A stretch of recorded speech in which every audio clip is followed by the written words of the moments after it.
Sir வணக்கம். Urapakkam Raghavan real எஸ்டேட்லேருந்து பேசுகிறேன்.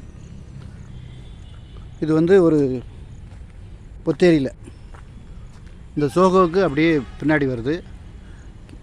GS ரோட்டில் வந்து கியா மோட்டார்ஸ்னு ஒன்று இருக்குது.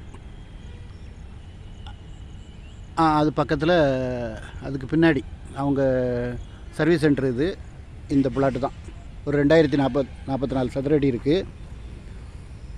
கார்னர் பிளாட்டு, வடக்கும் மேற்கும். உங்களுக்கு ஜிஎஸ் ரோட்லேருந்து ரொம்ப கிட்ட. இது வந்து ஓனர் இடம் காமிக்க வந்திருக்காரு. நான் அவர்கிட்ட ரேட்டு பேசிவிட்டு நான் உங்களுக்கு டிஸ்கிரிப்ஷனில் போடுறேன். நல்ல இடம், கார்னர் பிளாட்டு. நன்றி, வணக்கம்.